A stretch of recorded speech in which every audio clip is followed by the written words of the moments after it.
A Bíblia que você não leu, de Pablo Marçal. Link na descrição. Inscreva-se e ative o sininho para ativar as notificações de novos livros. Prefácio. Durante a caminhada cristã, encontramos muitas pessoas que desejam nos ajudar a permanecer no caminho de Jesus. O maior problema é quando estas pessoas querem tolir sua forma de pensamento impondo algo que está contrário às escrituras sagradas. Os religiosos são pessoas que apenas reproduzem algo que acreditam estar correto, não estudam e nem buscam uma aplicação pessoal. Relacionamento com o Criador. A maioria deles simplesmente reproduzem um modelo sem o menor senso crítico. A Bíblia que você não leu é um livro que te levará a aumentar a sua percepção e compreender o que há de mais precioso na palavra do Deus vivo, que são os seus princípios e o seu amor. Desejamos que você tenha uma nova percepção acerca da palavra de Deus, para que você seja um verdadeiro amigo de Jesus Cristo e não o conheça apenas por ter ouvido os ensinamentos de outros homens. Busque suas próprias experiências. Se você é um religioso, prepare-se para abrir mão de toda a religiosidade que te aprisiona e busque a verdadeira liberdade nele. Capítulo 1. A Bíblia é inerrante. Existe um costume em meio ao povo evangélico de afirmar que a Bíblia é inerrante, mas esquecemos, porém, que a Bíblia é uma construção humana. Ela é inspirada por Deus, mas tem os seus autores e Deus não é o autor. A Bíblia tem uma face humana, um rosto humano. Ela tem a participação do homem. A estrutura do cânon, do conjunto de livros que nós temos hoje, chegou até nós através de diversos concílios católicos, romanos e também através da filtragem apurada da Reforma Protestante. Afirmar que a Bíblia é inerrante é o mesmo que afirmar que toda a Bíblia é a palavra de Deus. No entanto, a Bíblia não é a palavra de Deus. Ela contém a palavra de Deus, o que é diferente. Na Bíblia temos a inspiração do Espírito Santo e Deus falando através de profetas e justos.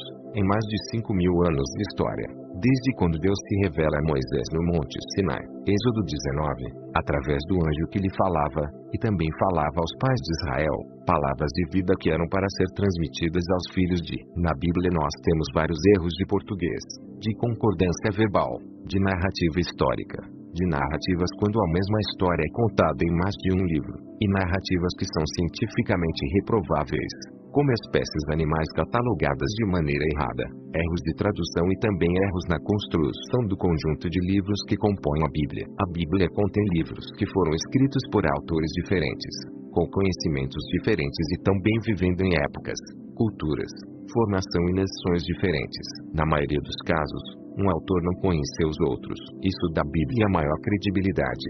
Seria também uma desonestidade intelectual dizer que os erros no texto desqualificam a palavra, ou invalidam o que Deus está dizendo. Por exemplo, quando a Bíblia diz que o sol parou, isso é um erro claro, cientificamente comprovado que é impossível de ter acontecido, pois não é o Sol quem está em movimento, e sim a Terra. É a Terra que faz dois movimentos de rotação, um ao redor do Sol e o outro ao redor do seu próprio eixo.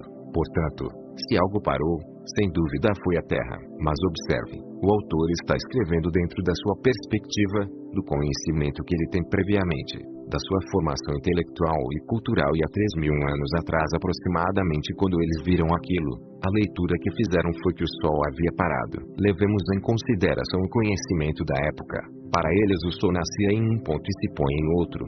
Na cabeça daqueles homens o que se movimentava era o Sol. Hoje, diferentemente, sabemos que o que está em movimento é a Terra, o que não invalida a atuação poderosa de Deus, operando o milagre a ponto de segurar o dia por um determinado tempo, para que aquilo que era vontade de Deus acontecesse. Esse milagre, essa interferência, claramente aconteceu. Ainda que o relato não esteja correto, isso não tira a veracidade do testemunho. Nós temos outros exemplos, como em Levítico, que cataloga o morcego como sendo uma ave, e hoje, pelo conhecimento da biologia que temos, sabemos que o morcego é um mamífero voador. Qual foi o critério para que ele fosse catalogado naquele tempo como uma ave? O critério adotado foi: se voa, é ave. Mas agora conhecemos melhor a estrutura biológica dos animais, que foram catalogados há pouco mais de 100 anos atrás. Nós sabemos que também este erro não invalida o testemunho do que aconteceu ali. Porém, não podemos ser religiosos a ponto de não dizer que esta afirmação está correta. Outro exemplo claro também é da lebre, que foi catalogada como sendo um animal ruminante, e sabemos hoje que ela não é ruminante, o que não desmerece o testemunho do que está acontecendo, mas não podemos ser religiosos. Temos alguns erros de números, pois é comum encontrar erros quando se narra a quantidade de pessoas, ou de exércitos, ou sempre que se estabelece uma contagem. No hebraico, os números são letras, e quando os copistas iam copiar as escrituras, as pessoas que estavam ditando, falavam, e muitas vezes um número era muito parecido com o outro e acabavam colocando os números errados. Um exemplo disso está em 2 Samuel 8:4. Diz que Davi tomou 1.700 cavaleiros para ir a Damasco, para socorrer Hadadezer, e em 1 Crônicas 18:3-4, diz que Davi tomou 7.000 cavaleiros. Observe a diferença entre os textos. Houve um erro de contagem, e ainda há outro texto que diz que foram 700 cavaleiros apenas. Esses erros sempre acontecem. Temos também narrativas no Novo Testamento, em que um evangelho diz que havia um endemoniado em Gadara, Marcos 5:1-20. Em outro evangelho diz que eram 2 endemoniados em Gadara, Mateus 8:2.28-34. Outro texto nos diz que antes que o galo cantasse uma vez, Pedro negaria 3 vezes, Lucas 22:61. E em outro texto diz, antes que o galo cante 2 vezes, 3 vezes me negarás, Marcos 14:72. O galo cantou uma vez e Pedro negou 3 vezes, ou o galo cantou 2 vezes e Pedro negou 3 vezes. Se alguém está certo, o outro está errado. Nada disso, porém, invalida as Escrituras. Lembrando também que os primeiros escritos do Evangelho de Cristo Jesus aconteceram aproximadamente 60 a 70 anos após a morte de Cristo. E você sabe muito bem que se você precisar contar algo que você presenciou, você não conseguirá descrever de forma igual a de outra pessoa, além do fato da passagem do tempo, que altera naturalmente a história. É muito comum que depois de muito tempo, além conte, dando ênfase naquilo que lhe chamou mais atenção. Com isso concluímos que na verdade a inerrância está na palavra que sair da boca de Deus e não na Bíblia, pois a Bíblia não é a palavra de Deus, ela apenas contém a palavra de Deus. Há erros nas narrativas históricas, culturais, políticas, como também nos números. Sempre haverá erros de tradução em português. Como posso aceitar que a Bíblia é inerrante se nela há erros de português? Se foi Deus quem escreveu tudo isso, Deus não consegue escrever em português, e apenas em hebraico. Deus inspirou as Escrituras. Ele não é o autor das Escrituras. Ela tem os seus autores. Em Atos dos Apóstolos você poderá ver claramente que Lucas, um médico grego, é o autor de Atos dos Apóstolos. Paulo é o autor de várias das cartas que chamamos paulinas. Todos esses livros têm os seus autores. Pedro diz que toda a Escritura é inspirada por Deus e não que toda a Escritura foi escrita por Deus. Deus é um inspirador e não o autor. Guarde isso no seu coração, pois essa revelação poderá te ajudar muito, visto que a inerrância não está na palavra de Deus. É impossível provar teologicamente que a Bíblia é inerrante, mas você pode declarar que da palavra que sai da boca de Deus, nessa não há erros. A Bíblia é uma confissão de homens, mas nela contém a palavra de Deus. E em Timóteo 4:9 está escrito: a palavra de Deus é fiel e digna de plena aceitação. 2 Timóteo 13:16 Toda a Escritura é divinamente inspirada e proveitosa para ensinar, para redarguir, para corrigir, para instruir em justiça. Capítulo 2 Os canalhas da Bíblia. Precisamos destruir os arquétipos e heróis criados sobre os personagens bíblicos. Sabemos muito bem que eles eram homens normais, comuns e sujeitos às mesmas paixões que todos nós. Também tinham as mesmas fraquezas, como relata as Escrituras Sagradas. Nós criamos o mito do herói. E qual o problema de você olhar os personagens bíblicos como se eles fossem heróis? Os heróis não erram, não falham, não têm defeitos, não morrem. E esse é o grande problema, visto que esta não é a realidade dos relatos. É claro que os homens não podem ser chamados de canalhas e sim, o seu comportamento, em algum momento, foi o comportamento de um canalha. Vamos pensar em Abraão. Poucos sabem, mas Abraão, depois vindo a ser chamado de Abraão, e Sarai vindo a ser chamada de Sara, eram tio e sobrinha. Na verdade, quando Abraão disse que não havia mentido ao faraó dizendo que Sara era sua irmã, realmente ele não havia mentido, pois eles tinham o mesmo pai, pois eram irmãos por parte de pai. Na cultura dos hebreus e também dos babilônicos, a figura do avô sempre foi considerada a de um pai. Existem textos que comprovam isso, como em Daniel 5. O avô sempre é visto como a figura e responsabilidade de um pai. Em inglês, por exemplo, avô significa grandfather, ou seja, pai maior, pai mais velho. No episódio de Gênesis, no capítulo 13:7, quando acontece uma briga entre os pastores de gado de Ló e os pastores de gado de Abraão, sabemos que Ló era sobrinho de Abraão. Naquele momento Abraão diz: não vamos brigar, pois somos irmãos. Também quando Abraão vai resgatar Ló, Depois da Guerra dos 4 Reis, o texto relata que Abrão trazia em segurança os bens de seu irmão, Ló. E nós sabemos que Ló não era irmão, mas sim sobrinho de Abraão. Assim também Sara, que era sobrinha de Abraão, irmã de Ló e filha de Arã, irmão mais velho de Abrão que falece. Abrão era casado com sua sobrinha e recebeu de Deus um chamado para sair da terra de Ur dos Caldeus e ir para a terra de Canaã. Abrão saiu então com toda a sua família e foram morar em Arã. Ele foi com toda a família, ainda que Deus o tenha dito: ora, o Senhor disse a Abrão: sai-te da tua terra, da tua parentela e da casa de teu pai, para a terra que eu te mostrarei. Gênesis 12:1. Abrão com a família pararam em Arã, por onde viveram por muito tempo, e com a morte do seu pai, Deus o trouxe para a terra de Canaã, onde habitaram o local mais tarde. Quando Abrão chegou a Canaã, terra prometida, que deveria emanar leite e mel, em Gênesis 12:10 lemos: e havia fome naquela terra, e desceu Abrão ao Egito, para peregrinar ali, porquanto a fome era grande na terra. Gênesis 12:10. Por causa da fome, Abrão foi ao Egito e, com medo de ser morto por um egípcio que desejasse se casar com Sara, por causa de sua beleza, ele resolveu mentir em acordo com ela, dizendo que ela era sua irmã. O que aconteceu? Ela é tomada por mulher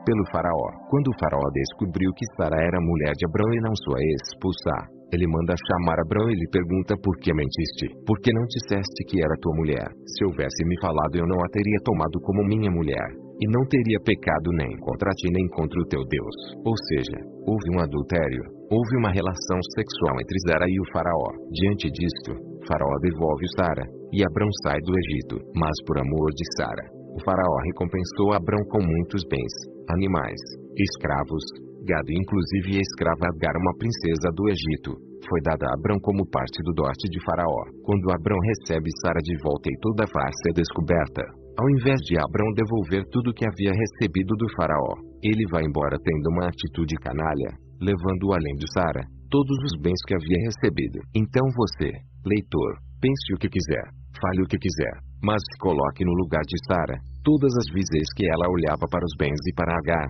o seu pensamento era: o meu marido me vendeu. Pois se ele não quisesse vendê-la, ele teria devolvido a faraó todas as coisas que o rei do Egito havia dado a ele em troca do amor de Sara. Mas ele levou consigo o dote de Sara. Na cabeça de Sara, ela foi vendida para uma mulher. Essa situação é muito ofensiva. Lembre-se também que Deus tomou Abrão do outro lado do rio, como descrito em Josué 24:2. Então Josué disse a todo o povo: assim diz o Senhor Deus de Israel: além do rio habitaram antigamente vossos pais, Terá, pai de Abrão e pai de Naor, e serviram a outros deuses. Quando Deus tomou Abrão do outro lado do rio, ele passou por um processo de transformação, de mudança no caráter, mas este processo não foi rápido. Nem sempre Abrão foi o homem santo que nós conhecemos hoje.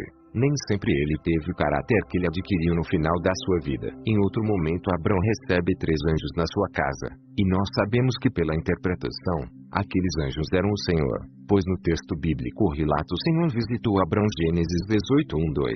Uma outra prova clara de que era o Senhor é que Abrão se prostrou e os adorou. E se fossem apenas anjos, não aceitariam nenhuma adoração para si. Esses anjos simbolizando o Pai, o Filho e o Espírito Santo, ainda no Antigo Testamento, quando eles não haviam sido revelados, estavam lá com o propósito de abrir o ventre de Sara.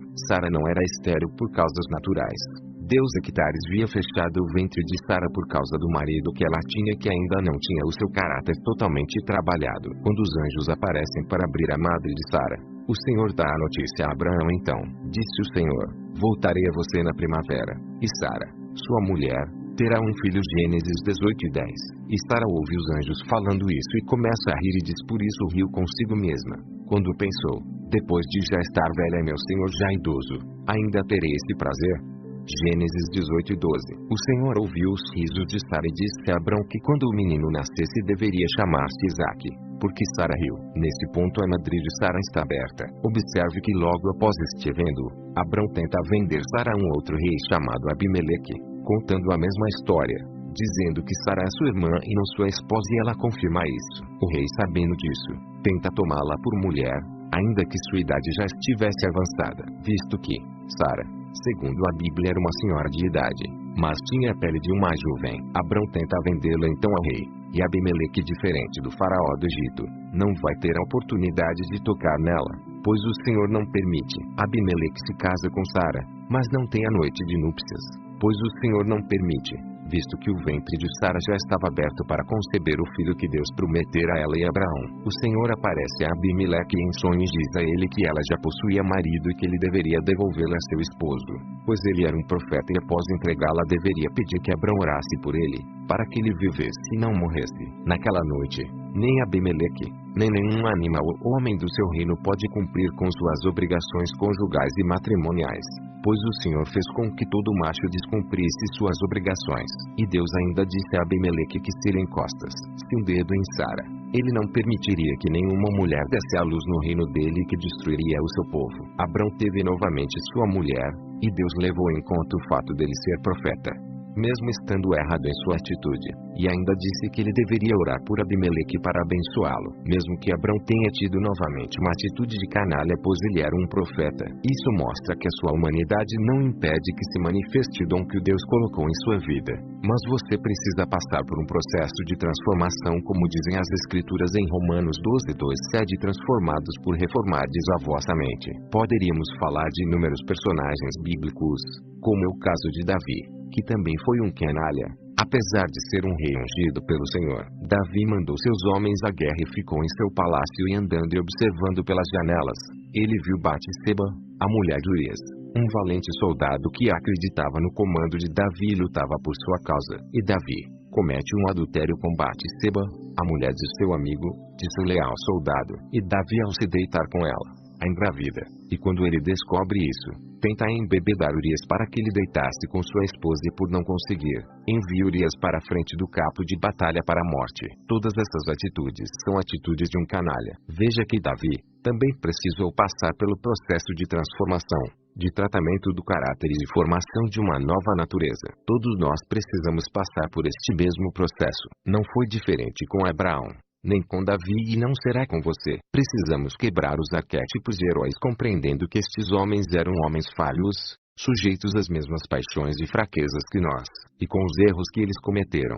Vamos aprender que precisamos ter o nosso caráter transformado a cada dia, buscando nossa verdadeira mudança. Vamos aprender com as experiências negativas destes homens e assim não cometermos os mesmos erros.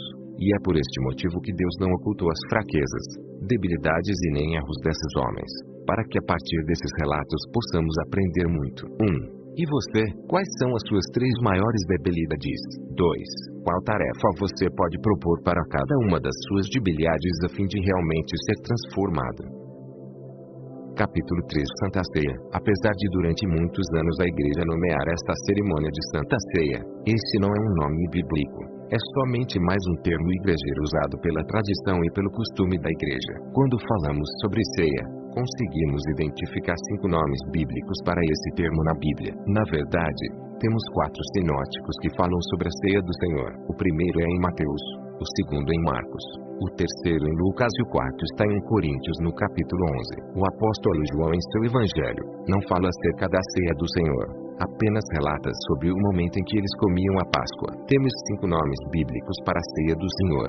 1. Bepilum Kyriakon, a ceia do Senhor, nome derivado de 1 Coríntios 11.20 de sorte que, quando vos ajuntais no lugar, não é para comer a ceia do Senhor. 2. Klasisto Artou, o partir do pão, expressão utilizada em Atos 2.42 e perseveravam na doutrina dos apóstolos, e na comunhão, e no partir do pão, e nas orações Atos 27 e, no primeiro dia da semana, ajuntando-se os discípulos para partir o pão, Paulo, que havia de partir no dia seguinte, falava com eles, e alargou a prática até a meia-noite. 3. Trapeza Kyriou, a mesa do Senhor, nome que se acha em Coríntios 10.21. Não podeis beber o cálice do Senhor e o cálice dos demônios. Não podeis ser participantes da mesa do Senhor e da mesa dos demônios. 4. Eucharistia, ação de graças, e eologia, benção, termos derivados de 1 Coríntios 11:27. Portanto, qualquer que comer este pão, ou beber o cálice do Senhor, indignamente, será culpado do corpo e do sangue do Senhor. 5. Cálice sagrado, benção. E Coríntios 10:16. Porventura o cálice de bênção, que abençoamos, não é a comunhão do sangue de Cristo. O pão que partimos, não é, porventura, a comunhão do corpo de Cristo. Em Mateus 26.26, 27. Quando comiam, Jesus tomou o pão, e, abençoando-o, o partiu, e o deu aos discípulos, e disse: Tomai, comei, isto é o meu corpo. E tomando o cálice, e dando graças, deu-lhe, dizendo: Bebei dele todos. Lemos que o Senhor tomou um pão e abençoou, e tomou um cálice e deu graças. Com toda a probabilidade, as duas palavras foram usadas uma pela outra se referiam a uma bênção e a uma ação de graças combinadas. O cálice da ação de graças e da bênção é o cálice sagrado. Esses são os 5 nomes bíblicos dessa cerimônia que por muito tempo foi mal interpretada na Bíblia por falta da compreensão do Antigo Testamento. Se lermos Levítico capítulo 1, 2 e 3, compreenderemos um pouco sobre as ofertas de redenção. E nós temos uma tridimensionalidade quando falamos sobre ofertas de redenção. Em Levítico 1 lemos sobre holocausto.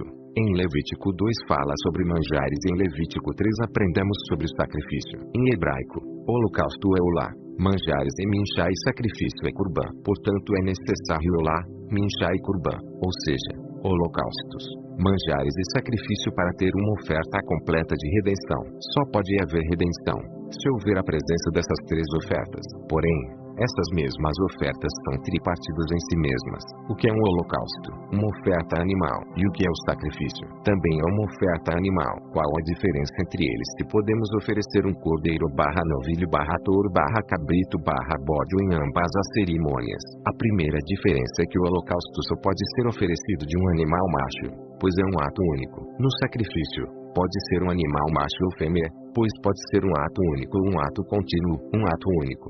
Seria no caso de um homem matar outro por algum motivo. Ele não é assassino e nem costuma reproduzir esse pecado. Mas ao ter cometido, ele oferece um animal macho em holocausto, em um ato único para que aquele pecado aplaque a ira de Deus sobre ele e assim ele tenha esse erro cometido jogado no mar do esquecimento e nunca mais se lembrar dele. No caso de um ato contínuo, por exemplo, podemos citar que naquela época as pessoas viviam em tendas, e supondo que um homem olhasse para a mulher do outro e a desejasse diariamente, ele poderia oferecer em sacrifício uma fêmea, visto que a fêmea reproduz e assim poderia fazer com que o perdão de Deus se reproduzisse diante desse pecado contínuo, até que ele conseguisse controlar-se, ou arrancasse este pensamento da mente dele. Essa era a crença dos judeus. Outra diferença entre o holocausto e o sacrifício é o local onde é realizado. O holocausto precisa ser feito dentro do santuário. O tabernáculo também é tridimensional e tem 3 dimensões: átrio, lugar santo e o lugar santíssimo. Dentro do átrio existe o altar do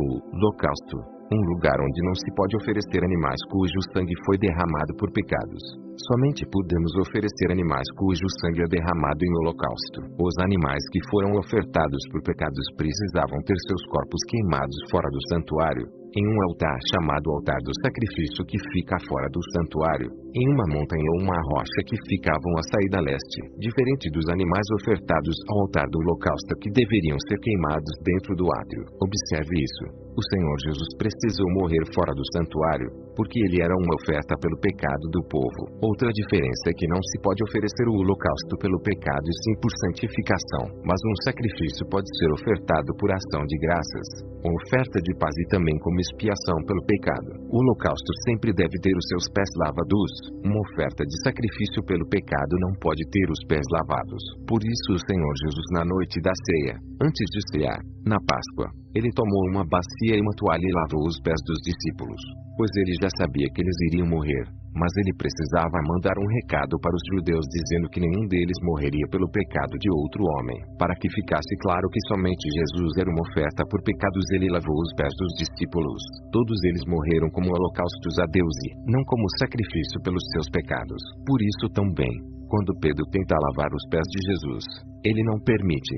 João 13, 6-10. Como o cristianismo não existia como doutrina, as pessoas eram salvas por acreditarem que Jesus era quem dizia que era. Não foi difícil dizerem eu sou de Paulo, eu sou de Cristo e outro eu sou de Apolo. 1 Coríntios 3:4-7. Isso também poderia acontecer quando houvesse o sacrifício pelo pecado. Assim, quando Jesus lava os pés dos discípulos, ele faz deles holocaustos e de si mesmo um sacrifício pelo pecado. A cerimônia da ceia tem base em tudo isso que compartilhamos aqui. Se pegarmos a segunda oferta de redenção, os manjares são um memorial que anunciam que um cordeiro, ou animal, será sacrificado. Um sacrifício será entregue, pois não pode-se oferecer manjares onde houve holocausto, e não se pode oferecer sacrifícios onde não houve manjares. Uma oferta valida a outra. Só podemos oferecer manjares depois que os holocaustos são oferecidos e só posso oferecer sacrifício após os manjares. A oferta de manjares é um memorial que aponta para frente, para o futuro e não para algo relativo ao passado. Ela traz a memória de que agora que ela foi entregue, um sacrifício será ofertado. Ela declara, profetiza e anuncia que um sacrifício será entregue. Por isso que quando Paulo ensina aos gentios, ele diz que Jesus ensina a partir o pão e beber do cálice. Façam isso em memória de mim, até que eu venha. 1 Coríntios 11 e 26 e Lucas 22 e 19. Quando Jesus ministrou a ceia, partiu o pão e bebeu do cálice e disse: façam isso em memória de mim até que eu venha. Ele estava dizendo que aquela cerimônia eram manjares oferecidos ao Senhor. Só que os manjares não são mais como os manjares oferecidos ao Senhor na antiga aliança. Jesus dizia, tomando um pão, havendo dado graças, o partiu e serviu aos discípulos, recomendando: isto é o meu corpo oferecido em favor de vós. Fazer isto em memória de mim. Da mesma maneira, depois de cear, pegou o cálice, explicando: este cálice significa a nova aliança no meu sangue, derramada em vosso benefício. Lucas 22, 2.19 e 20. Jesus estava dizendo: eu sou os manjares, assim como ele também foi o holocausto na fundação do mundo, como escrito em Apocalipse 13:8, e adoraram-na todos os que habitam sobre a terra, esses cujos nomes não estão escritos no livro da vida do Cordeiro que foi morto desde a fundação do mundo. Na fundação do mundo, Jesus foi holocausto. Na ceia, ele foi manjares, e na cruz ele será um sacrifício. Todas essas ofertas são compostas de 3 partes. A oferta animal é composta de oblação, parte sólida da oferta, está na carne; libação, parte líquida da oferta, o sangue; e a gordura, dá o cheiro suave ao ser queimada. Os manjares, por exemplo, advém de tudo o que compõe a terra. A oblação advém das farinhas de trigo e de grãos e cevada. A libação está no suco da uva e a gordura é advinda do azeite que produz o aroma suave. É por isso que na ceia do Senhor precisamos ter pão amassado com azeite sem fermento e suco puro de uva, ou seja, oblação, libação e azeite. A ceia, na verdade, é a Páscoa sendo aperfeiçoada. A Páscoa é a ceia do antigo pacto ou da antiga aliança, e a ceia do Senhor, o partir do pão, é a ceia do novo pacto ou da nova aliança. Assim, você tem clareza que essa cerimônia foi tirada das Escrituras pelo Senhor Jesus. Ele apenas inovou. Não houve criação, mas sim inovação. Quando você inova, você encontra um novo caminho para o mesmo objetivo. Como na velha aliança os homens haviam falhado, Jesus estabelece um novo e livre caminho onde não há falhas e nem a possibilidade desse caminho ser novamente fechado. Verdade desse caminho. Capítulo 4. Os 3 Édens, em Gênesis 2:8. A Bíblia Sagrada diz: e plantou o Senhor Deus um jardim no Éden, da banda do Oriente, e pôs ali o homem que tinha formado. Nós vemos nesse texto claramente que o Éden não é o jardim, e sim que o jardim foi plantado no Éden, na direção do Oriente. Se o jardim não é o Éden, o que deveria ser este lugar? Éden não está traduzida para nós. Ela está apenas transliterada. Éden vem de Adamar, de onde vêm as palavras Edom, Adão, Eden. Adamar é a terra. Adão é o que veio da terra. Adão, Edom, vermelho como a terra, e Eden, terra fértil, terra de delícias. Então, quando a Bíblia diz Éden, está se referindo à terra antes do pecado. Antes do homem pecar, a terra era como o Éden, um lugar de delícias. Mas se voltarmos antes mesmo da formação do homem, observaremos que já existia um Éden. Em Gênesis 1, no princípio, criou Deus os céus e a terra. No verso 2, vemos que a terra era sem forma e vazia. A terra de Gênesis verso 1 e 2, apesar de serem a mesma terra, estavam em estados completamente distintos. A terra de Gênesis 1:1 não foi criada a partir do caos. Ela foi criada a partir do nada. Ela não foi criada vazia, mas foi criada para ser habitada. Ela não foi criada nas trevas e sim na luz. Ela não foi criada no tempo e sim na eternidade. Mas a terra de Gênesis 1:2 está um caos. Há trevas. É sobre a face do abismo e há um grande dilúvio. Esta terra está debaixo de um grande juízo. A terra que não foi criada vazia e sem forma, mas que foi criada para ser habitada, como diz Isaías 45:18. Era o chamado Éden de Lúcifer, o Éden mineral, no intervalo em que é entre o verso 1 e o verso 2 de Gênesis, que pode ser de milhões de anos, aconteceu algo que deixou a terra, que foi criado na luz. Aqui no verso 2 tem trevas. E não pode haver trevas onde não houve luz. Primeiro porque trevas são a retirada da luz. O verso 2 mostra que no verso 1 teve luz. Na verdade, essa terra que predominava em minerais, menos vegetais, e que recebeu nela os seres pré-adâmicos, e os homens de partidos que habitavam a terra até então. Esse Éden mineral era o Éden de Lúcifer, e foi criado na eternidade para seres eternos, para serem os guardiões de todas as coisas criadas. Lúcifer e os anjos que estavam debaixo de Usa liderança, eram guardiões de todas as coisas que foram criadas na terra. Em Jó 38:4-7, quando Deus funda a terra, a Bíblia nos diz no verso 7: quando as estrelas da alva juntas alegremente cantavam, e todos os filhos de Deus rejubilavam.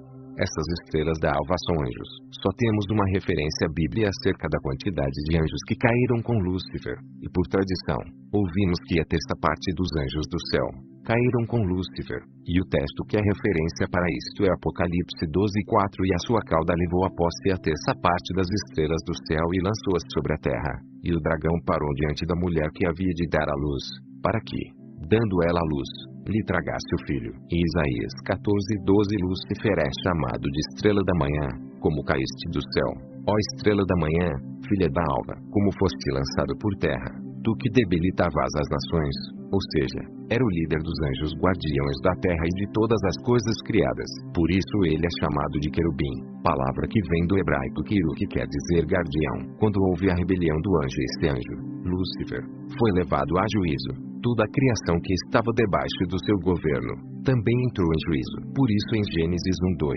fala acerca do dilúvio e da terra coberta de trevas. Lembre-se, não pode haver um anjo das trevas que não seja primeiro um anjo da luz.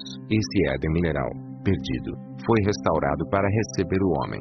Quando os dias passaram a ser contados, Deus formou o homem do pó da terra e o colocou neste segundo Éden, que chamamos de Éden vegetal, onde o homem vivia em meio às árvores e entre 4 rios.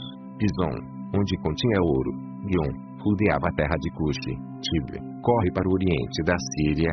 E Eufrates. Esses 4 rios cercavam todo o jardim do Éden, onde o homem vivia. Com o pecado do homem, também a terra cai em juízo e é amaldiçoada. Em Gênesis 13:17 lemos: e Adão disse: porquanto deste ouvidos a voz de tua mulher e comeste da árvore de que te ordenei, dizendo: não comerás dela, maldita é a terra por causa de ti.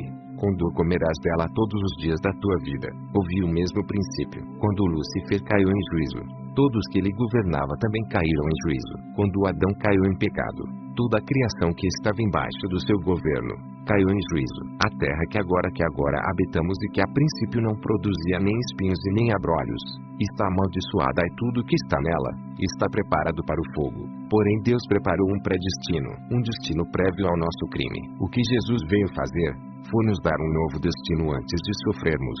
Deus nos deu isso em Cristo. Por isso que todo aquele que recebe a Cristo, no mesmo momento que o recebe, muda o seu destino. E essa terra que vai ser purificada pelo fogo, depois da batalha de Gog e Magog, dará origem a um novo céu e uma nova terra, que chamamos de Éden eterno, onde não haverá mais pecado, nem erro, nem dor, nem pranto. Esse Éden eterno receberá a cidade quadrada voadora. Ao final do milênio, o fogo virá do céu e purificará esta terra e um novo Éden será estabelecido, um Éden eterno. Observe isso. Havia um quadrado mineral no Éden de Lúcifer. Havia os 4 rios, formando um quadrado no Éden de Adão, e agora haverá uma cidade quadrada no Éden eterno. Todo lugar santíssimo é quadrado. Se você pegar a figura do tabernáculo, ao átrio, o lugar santo e o lugar santíssimo, que é um quadrado, essa cidade é um lugar santíssimo do santuário de Deus, onde ele habitará com os homens na terra, para sempre. São 3 Édens: o Éden de Lúcifer, o Éden de Adão e o Éden eterno. Observe que Lúcifer ficou apenas nos átrios desses 3 épastes. Adão, no lugar santo, e a igreja será conduzida ao lugar santíssimo, no Éden eterno. Capítulo 5. Jesus era coach. A maioria das pessoas se enganam por terem experiências erradas com certas pessoas, e simplesmente começam a julgar assuntos que elas desconhecem. Inclusive, vale a pena lembrar que a ignorância é a distância em quilômetros que uma pessoa tem de algo que ela não conhece. Comece a vivenciar isso para ter uma vida verdadeiramente livre, onde reservas mentais não farão parte do seu cotidiano e consequentemente não te limitarão. Tente não acusar, prejudicar, ou se posicionar acerca de assuntos que você não conhece. Esse é o problema desta geração opiniática, que gosta de falar de assuntos que desconhece, julgam sem conhecer. Existe uma questão tradicional em nossa sociedade de compreender as coisas de forma errada. A raiz da palavra tradição é trazer consigo. E então você acaba reproduzindo um padrão sem questionar. Isso é o que mais acontece no ambiente religioso. Repetição de padrões que você não questiona. Nesse capítulo, de fato, você deseja saber se Jesus era coache. Para compreendermos melhor sobre o assunto, precisamos entender o que é coaching. A raiz do coaching nada mais é do que fazer perguntas e tarefas. Todo sábio faz perguntas, e todo ser que tem uma ideia produzirá uma tarefa para sair do lugar. O que mais acontece nos dias de hoje é que muita gente estranha se torna coache em um único final de semana. E o que isso tem produzido? Pessoas que acreditam terem mudado de vida em um único final de semana e por esse motivo começam a afrontar os outros sem sabedoria. Vale a pena compreender que quem passa por uma imersão em coaching, aflora a tolice contida dentro de cada um, para que seja minimizado e então ela possa alcançar a sabedoria. Sabedoria nada mais é do que repetir suas incongruências, seus erros, e você ganhar a maturidade com isso, o que eu chamo de robustez. Mas de fato, Jesus era coache. É óbvio que ele não era um coache certificado e inclusive não era teólogo. Algumas pessoas se assustam ao verem outras falando coisas sobre a Bíblia sem um curso de teologia. Jesus não fez teologia nem nenhum dos seus discípulos. O que precisamos compreender é que estamos em uma geração pós-revolução industrial, que criou a necessidade das pessoas terem um diploma. Mas Jesus era um coache, sem ter formado em nenhuma grande instituição. Mas ele sabia o princípio das perguntas e tarefas. Você não verá Jesus, em nenhuma citação das Escrituras, falando sobre determinado assunto e não se movimentando. Pois na Bíblia, a fé e irmã se à mesa da ação. Não adianta ter fé e não se movimentar. Coaching é fazer perguntas para descobrir a tarefa para se movimentar. Jesus era coache ou não? Jesus foi o maior coache que já existiu. Afinal, todas as pessoas que chegavam até ele, antes, ele fazia uma pergunta. Qual era essa pergunta? O que queres que eu te faça? E à medida que a pessoa respondia, Jesus fazia uma tarefa, como por exemplo, cuspir no chão e jogar barro no olho do cego. E as tarefas que Jesus produzia eram diferentes para cada pessoa. Ele curou 2 cegos, em um impôs as mãos e no outro jogou barro nos olhos. O verdadeiro coache não passa a mesma tarefa para situações iguais, mesmo que as pessoas sejam diferentes. Ele passa as tarefas e ideias para cada pessoa. Deus te trata na individualidade. Você está lendo este trecho e está pensando que eu estou defendendo a bandeira do coaching, mas eu não estou. É apenas para tirar a ignorância do meio da igreja e para que as pessoas não se apavorem, pois, de fato, existem pessoas estranhas. Existem coaches que pegam uma vida que não levam. Coaches manipuladores que usam as pessoas para conseguir o que querem. Coaches humanistas, coaches desleais, e etc. Da mesma forma que existem médicos que abusam de mulheres, pastores que são ladrões, padres que são pedófilos. A culpa é da igreja católica, a culpa é da igreja evangélica, a culpa é do hospital. Não, a culpa é de gente estranha. Aprendi com o John Bevere que gente estranha acaba com tudo. Você é uma pessoa estranha. Gente estranha é sempre ignorante e quando há algo novo ele sempre irá se lambuzar com aquilo. De fato, muitos coaches trazem sérios problemas para a instituição chamada igreja, porque ao invés de agir com sabedoria, que é o que se aprende com o coaching, e acredite, coaching é igual religião. Existem várias vertentes, mas o princípio não muda. Pergunta e tarefa. Guarde isso no seu coração. Coaching não tem conteúdo. A matéria-prima para o processo é a pessoa coachei. É somente fazer perguntas para direcionar as tarefas. Para que fazer perguntas? Para descobrir o seu alvo. E quando se descobre o alvo, também encontra-se o impedimento, que servirá como matéria-prima para a produção de tarefa. Fique em paz. Se Jesus era coache, vá ler os 4 evangelhos sinóticos, Mateus, Marcos, Lucas e João, e perceba que ele não fazia nada além de perguntas. Diversas vezes perguntaram a Jesus: você é Deus? E ele perguntava de volta: o que vocês acham que eu sou? Em outra oportunidade ele perguntava: o que estão dizendo que eu sou? As pessoas sempre faziam perguntas esperando respostas. O bom coache não responde. Ele apenas faz outras perguntas. Aprenda um princípio. As perguntas servem para você transferir a pressão e descobrir a intenção da pessoa. Se você não gosta de coache, não quero te convencer a gostar. Quero apenas te ajudar a não ser tão religioso a ponto de odiar coisas que você não conhece e não se beneficiar de coisas que são suas na terra simplesmente por amar a ignorância. Existe o culto à ignorância. Falar mal de coisas que você não conhece e de pessoas que você não tem intimidade é um culto à ignorância. Você está falando contra uma parte de Deus aqui na terra. Tenha muito cuidado com isso. Se Jesus era coache, essa eu já te respondi. Mas é óbvio que ele não atendia exceções. Ele falava com os que se achegavam até ele. Pessoas vinham dos confins da terra para se encontrar com Jesus, e dele saía virtude, poder. De você também pode sair poder. Porém você utiliza da ignorância para fechar todas as saídas e todos os canais de fluidez da sabedoria que estão acessíveis até você. Jesus era coache sim, mas ele não tinha nenhuma certificação. A escola de coaching dele foi fazer a vontade do Pai, e por isso ele perguntava o tempo inteiro. Você faz pergunta, e depois, você faz tarefa, carta, e capítulo 6 A Bíblia é remédio, alimento ou diversão para você? Cuidado com a Bíblia, pois ela é uma caixa preta e a prova disso está em Jó 37. Quando Deus começa a fazer perguntas para Jó, e quando você passa a leitura de forma rápida, apenas para cumprir um cronograma, você não consegue perceber a profundidade de Deus tentando revelar seu caráter a Jó, através de perguntas. Quando você lê a Bíblia, apenas por ler, você não aproveita nem como remédio, nem como alimento e nem como diversão. Essa leitura se tornará um fardo para você. Remédio. O remédio é para quem está doente. E acredite, a maior parte das pessoas estão depressivas, ansiosas e muito doentes. Ansiedade. Só de ouvir uma palavra de Jesus por nada estejais ansiosos, mas em tudo, pela oração e súplica com ação de graças, sejam as vossas petições conhecidas diante de Deus. Filipenses 4:6. Não andar ansioso com coisa alguma é um remédio para este século. Depressão. Irmãos, não julgo que o haja alcançado, mas uma coisa faço, e é que, esquecendo-me das coisas que atrás ficam e avançando para as coisas que estão diante de mim, prossigo para o alvo, pelo prêmio da soberana vocação de Deus em Cristo Jesus. Filipenses 3:2.13 e 14. É um remédio para a depressão. Então, para quem está doente, há o remédio, cura. Se você precisa de uma cura, em Isaías 53:4-6, certamente ele tem carregado nossas tristezas e levado nossas dores. Contudo, nós o consideramos atingido, ferido de Deus e afligido. Porém, ele foi ferido por nossas transgressões.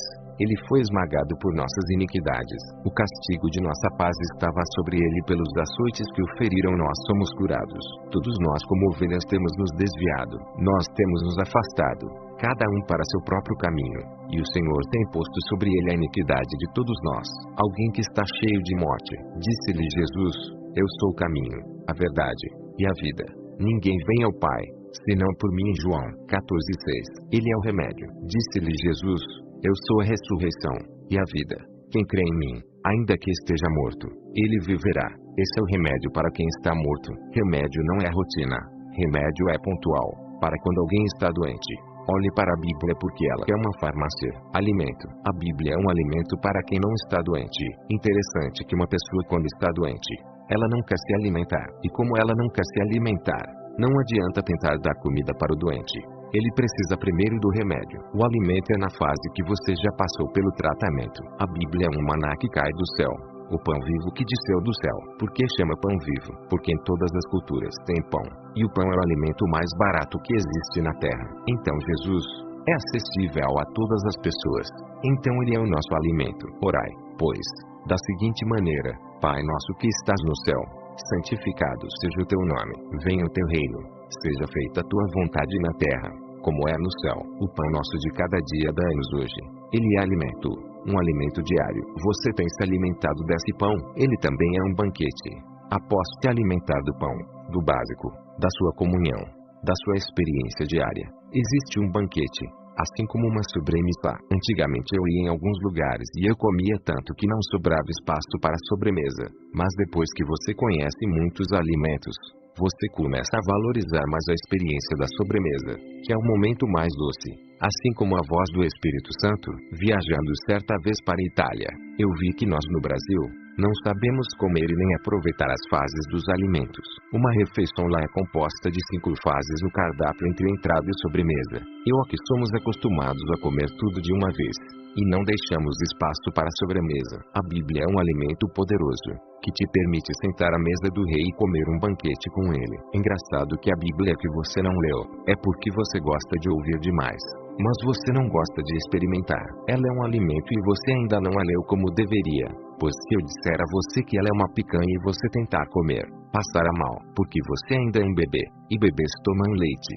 Depois papinha até que possa verdadeiramente comer uma carne saborosa. É por isso que Deus não te dá o discernimento rápido, pois Ele te vê de acordo com a sua maturidade. Coloque uma coisa na sua cabeça: alimento é progressivo. Enquanto Ele liberava maná no deserto, quando chegaram em Canaã era leite e mel. Você vai desfrutar da sobremesa quando chegar onde Ele te chamou para chegar. Não é ter uma vida regrada, é ter uma vida balanceada como alimento. Naquilo em que você precisa, a Bíblia pode te alimentar. Agora, o mais interessante do alimento é a fome. Fome e sede. A fome vai aumentar sua vontade e vai mudar o seu olhar para a comida. Se você não tem fome e quer ter a Bíblia como alimento, ela não será alimento para você e sim fardo. Diversão. Como chegar no ponto de diversão? Quando você estiver saciado, alimentando de manjares poderosos.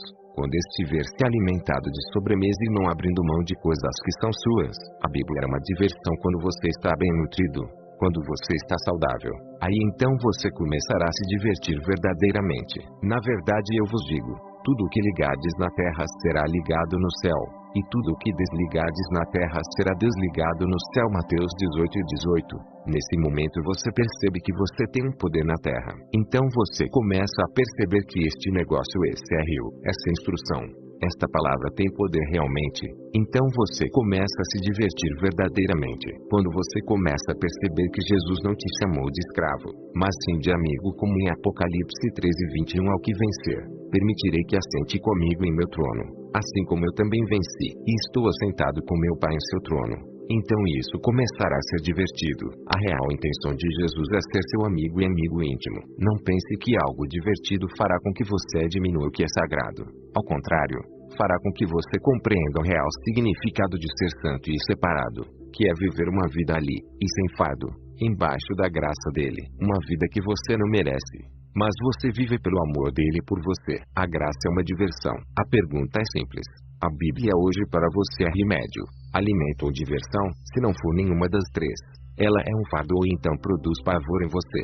Se você é um religioso, acredite em mim, você leva a Bíblia como fardo, pois ela se torna pesada demais para você. A Bíblia é o conjunto de livros mais poderosos que pessoas já escreveram na Terra. É a compilação de mais de 40 autores. E o interessante é que ela tem muitos tabus, porém esse tabu está nas pessoas que não querem ter intimidade, não se curaram, não se alimentaram e não querem se divertir. Com todo temor e tremor, nós dois que escrevemos este livro, temos uma paixão poderosa pela palavra de Deus, e a nossa forma um pouco inusitada de escrever esse livro é com o objetivo de destravar você que deseja com todas as suas forças abrir mão da religiosidade. Em outro capítulo, você verá que quando alguém não quer remédio, alimento nem diversão, ela começa a criar seres religiosos, mitológicos, e pessoas ciumentas que não experimentam o que dizem e por esse motivo querem viver uma vida que não tem. Isso é muito triste. E para você, mais uma vez perguntamos: a Bíblia é um remédio, alimento ou diversão? Entenda que isso é progressivo. Quando você está na fase de remédio, não adianta querer se alimentar. Se você está se alimentando, precisa primeiro matar a sua fome. Não adianta querer se divertir, senão, a Bíblia se tornará um fardo.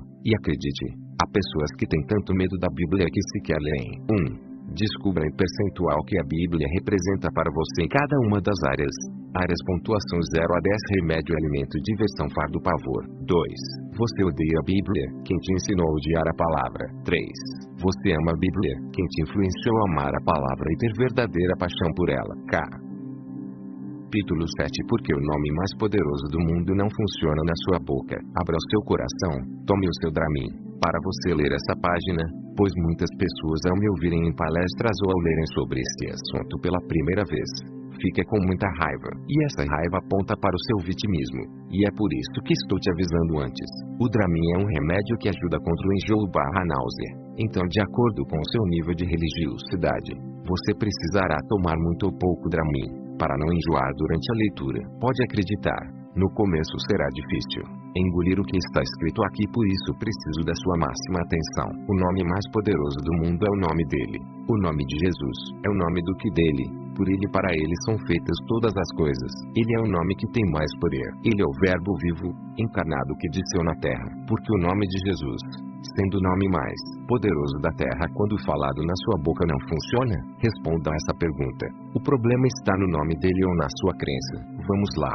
Deixe de ser religioso e aprenda um pouquinho sobre neurociência. Aprenda este princípio que ele mudará a sua vida. Quando você usa determinado nome e ele não te dá resultado esperado, o seu cérebro reconhece esse nome e coloca no departamento de crenças, e essas crenças, se forem acumuladas sem resultado, tornam-se crenças negativas. Não se ofenda. Tome o seu Dramin. O nome de Jesus, quando usado na boca de um incrédulo, funciona com maior assertividade, pois ele não fica falando todo o tempo. Várias pessoas se achegaram até Jesus e receberam o que queriam, mesmo sem ser crentes. Mas essas pessoas acreditavam tanto que recebiam. A mulher do fluxo de sangue pensava: se eu ao menos pudesse tocar na orla das vestes, serei curada. E ela recebeu a cura que desejou, pois no momento em que tocou Jesus, ele reconheceu e disse: alguém me tocou, porque bem conheci que de mim saiu virtude e poder. Lucas 8:46. A mulher cananeia, disse ela, porém, replicou: sim, Senhor, mas até os cães de estimação comem das migalhas que caem das mesas de seus donos. Mateus 15:27. Jesus, diante de tamanha fé, só conseguiu dizer, com acento grave: H, mulher, grande é a sua fé, seja feito a ti conforme queres. Mateus 15:28. O centurião de Cafarnaum, em Mateus 8:8, diz a Jesus: Senhor, não sou digno de que entres em minha casa, porém dizes somente uma palavra, e meu criado há de sarar. Ao ouvir isso, Jesus imediatamente respondeu: em verdade vos afirmo que nem mesmo em Israel achei tamanha fé. Vai-te como creste. Assim te seja feito. Mateus 8:2.10-13. Todas essas pessoas não eram crentes, mas utilizaram do nome mais poderoso da terra no tempo oportuno. A sua crença determina o seu resultado. Os religiosos passam anos servindo e pedindo, mas como eles não acreditam, o nome perde a eficácia cerebral. Longe de dizer que o nome de Jesus não funciona, afinal é o nome mais poderoso do mundo. O nome do homem que tirou o pecado do mundo. Ele foi o homem que ressuscitou após a morte. É o nosso Cristo e ele voltará. Não tenha dúvida nenhuma disto, e nem da nossa intenção em chamar sua atenção quanto a isso. Mas o fato de falar diversas vezes esse nome e ele não funcionar, instalou uma crença negativa na sua cabeça. E essa crença tem atrapalhado você. É por isso que muitos cristãos não têm coragem e não dão conta de expulsar demônios, curar enfermos, dar ordens para a tempestade, por exemplo, em nome de Jesus. Tudo isso porque em algum momento ele disse: Senhor, que eu não saia do meu emprego em nome de Jesus. E aí, ele sai do emprego, instalando crença errada. Como diz Delino Marçal na música Deus é Deus traços, se Deus fizer, ele é Deus. Se não fizer, ele é Deus. Se a porta abrir, ele é Deus. Mas se fechar, continua sendo Deus. E você precisa ter essa mentalidade. Caso contrário, as várias crenças de forma repetida atrapalharão a forma com que você usa o nome mais poderoso da face da terra. O nome mais poderoso é uma frequência, uma energia, no céu e na terra. Quando você vai pronunciá-lo com sua boca, é como se passasse um filtro dentro da sua cabeça e viesse poder do céu para dentro do seu cérebro e é liberada na terra pela sua boca, o que também é uma frequência. Só que quando a crença é errada, a frequência desvia o percurso como em uma placa de circuito integrado contida em um computador. Dentro dos caminhos desse circuito, existe um local chamado limbo e é lá que cai a sua fé. A fé é a imaginação. Imaginar mais ação. Então, quando você usa o nome mais poderoso do mundo, você precisa de fato acreditar. Mas se você tem uma crença errada, ela precisa ser ressignificada. Várias pessoas gostam de questionar sobre a existência, validade e cristandade de Jesus Cristo. Uma vez, vi em um programa de TV um ateu que dizia: vocês acreditam no cara errado. Eu sou Jesus. E um cristão disse: tudo bem, mas não vou seguir você. E o ateu disse: siga-me, pois eu faço as mesmas coisas que Jesus fez. E o cristão respondeu: tudo bem, se você fizer as mesmas coisas que Jesus fez, eu te sigo. E o ateu replicou: muito fácil, posso arrumar uma confusão e me matar. E o cristão disse: façamos o seguinte, arrume confusão, morre no terceiro dia, você ressuscita, e quando você voltar dos mortos irei te seguir. Há um detalhe que você não sabe, mas precisou mais de 300 combinações entre o Antigo e o Novo Testamento para comprovar essa morte e essa ressurreição de Cristo, para comprovar a volta dele. E todo o Espírito que fala que Jesus veio em carne, ele está correto, porque o nome mais poderoso do mundo não funciona na boca de quem é crente quando um descrente fala no nome dele. Funciona, é simples. Crença cerebral. Eu sei que esse assunto está longe da seara dos religiosos mais poderosos, pois eles amam a ignorância acerca das coisas da ciência. Por exemplo, na antiguidades, muitos cientistas e estudiosos morreram ou acabavam com suas carreiras porque os religiosos não aceitavam as coisas que eles diziam. Na verdade, os religiosos são assim até hoje. Quando você não se enquadra no padrão que eles pregam, eles te acusarão de coisas que eles gostariam de estar fazendo. É assim também no marxismo. Existe uma tática de acusar as pessoas daquilo que você é. Assim, nunca saberão que é você quem faz. Esse nome funciona na sua boca. Se você não sabe, faça o teste nas próximas 10x que você falar o nome de Jesus. Não é falar pouco, ou falar muito, mas canalizar essa frequência que é sua, pois está dentro de você. Te desafio a próxima vez em que você for expulsar um demônio, não impor as mãos e nem falar em nome de Jesus. Apenas peça que ele olhe dentro dos seus olhos e assim, ele verá o Mestre dentro de você. Eu te desafio a expulsar demônios assim, para que você compreenda o que é autoridade. Se o Mestre escolheu ficar dentro de você, esse nome é poderoso. Ele plantou um jardim dentro de você, e essa crença será ressignificada. Como ressignificar a crença acerca do nome de Jesus? Simples. Esqueça as coisas que para trás ficarão e prossiga para o alvo.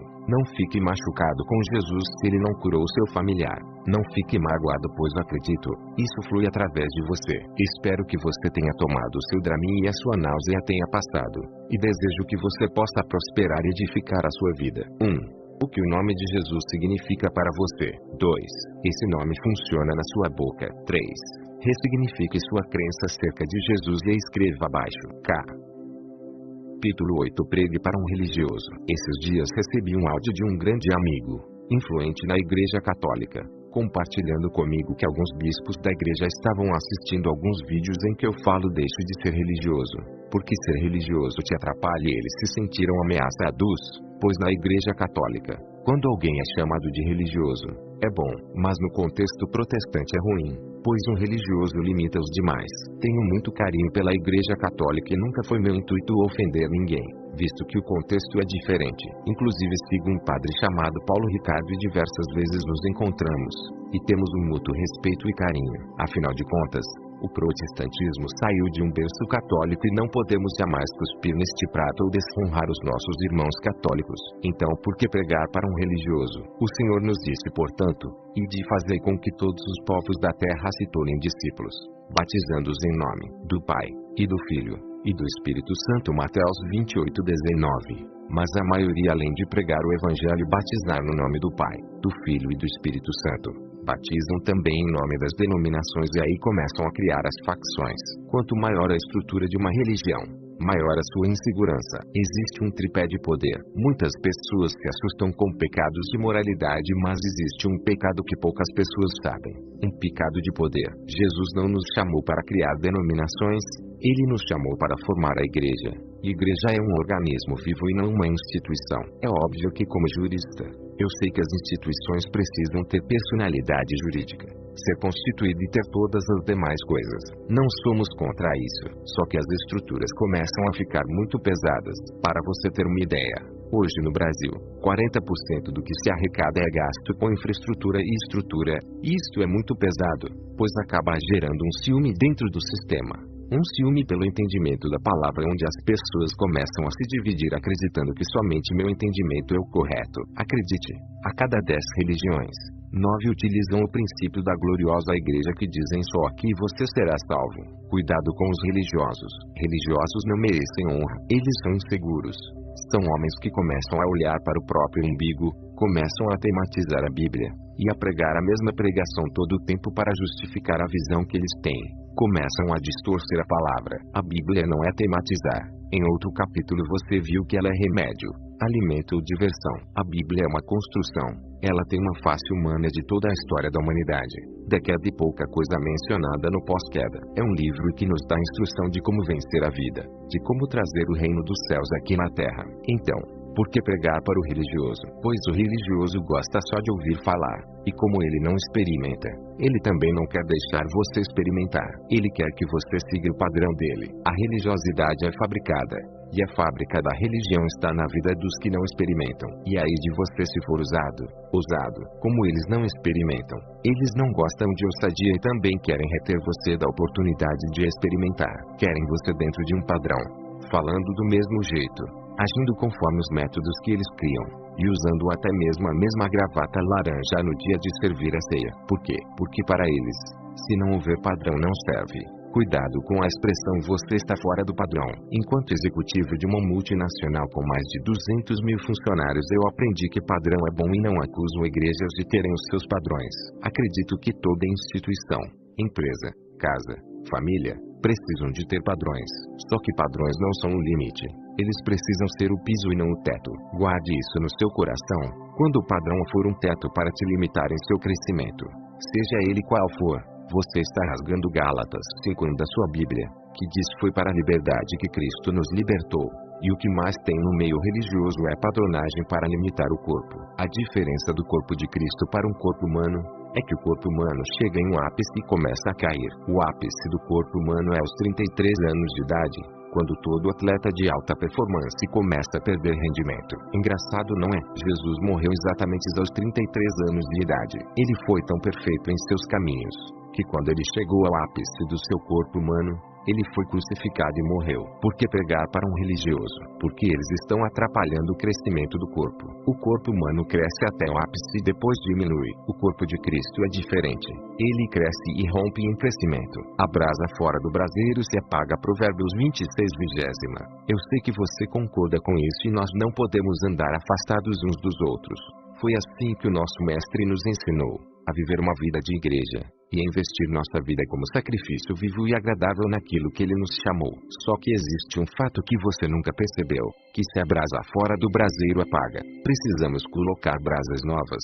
Só que as brasas estão em cinzas. Religiosos são cinzas, e as cinzas apagam as brasas novas. Se você entende de churrasco, você sabe que ao colocar carvões novos em um lugar onde há muitas cinzas, as cinzas apagam o carvão. Então o religioso quer apagar o crescimento da igreja. Para você ter uma ideia, se nós, os cristãos que representamos na Terra 2,2 bilhões de pessoas, vivêssemos plenamente o Evangelho e transbordássemos naquilo que ele nos chamou, uma semana seria muito para chacoalhar a terra e Jesus voltar. O problema são os religiosos.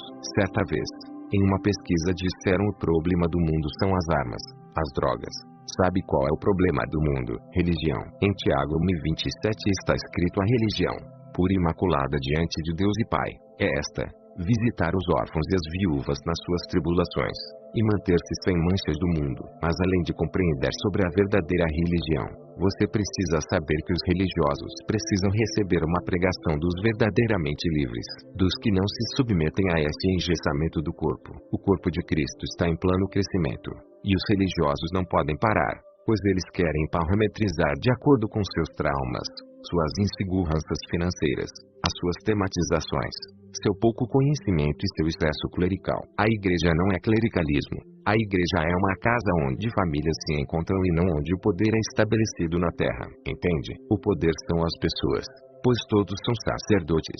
E por que pregaremos aos religiosos depois de hoje? Porque existe uma nova onda, a que Cristo chamou na última hora. Uma onda de pessoas que são livres e que não querem trazer pessoas para dentro de uma forma, mas que valorizam levar uma vida para fora dos prédios, porque a igreja não tem quatro paredes. Igreja tem duas pernas. Eu e você somos igreja. Nós somos igreja. Desista da ideia de tentar de alguma forma fazer com que as pessoas entrem em uma caixa. As pessoas não entrarão, pois a igreja nunca foi um prédio. Os religiosos têm mania de chamar a estrutura física ou auditório de igreja, mas igreja são as pessoas. O religioso tem mania de chamar o palco de altar, mas o altar na Bíblia é para sacrifício de animais. E o engraçado é que não existe sacrifício, mas em alguns palcos existem muitos animais. O religioso insiste em usar coisas atemporais sem aplicabilidade nos dias de hoje, sendo que eram para momentos que já passaram. O religioso peca de todas as formas. Quando ele vê alguma forma, ele pega a própria Bíblia, a condissonância cognitiva, para tentar convencer alguém com um texto. e outro que não tem ousadia e nem sabe fazer perguntas como Jesus fazia. Acredita, quando alguém quer sair de alguma igreja, o religioso usa João 10 para justificar que o outro é um lobo. Certa vez tive um problema com um pastor que me chamou de Lúcifer, Saul e de várias outras coisas, e me expôs diante de outras pessoas.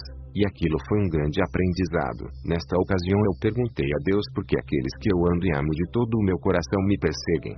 E ele me respondeu: como você vai falar de religiosidade se eles não te perseguirem? Naquela hora eu entendi que algo haveria de acontecer e eu alegraria meu coração por aquela perseguição. Entenda algo. O religioso ele precisa pregar e a maior pregação não é com a boca, é com o seu comportamento. O religioso comove muita gente, mas o convencimento se dá por pessoas verdadeiramente livres. Os livres convencem por meio dos seus resultados, mas os religiosos não têm resultados. Como pregar para um religioso? Não abra a boca, se movimente, tenha resultado e viva por princípios na terra. 1. As pessoas que estão ao seu redor são religiosas.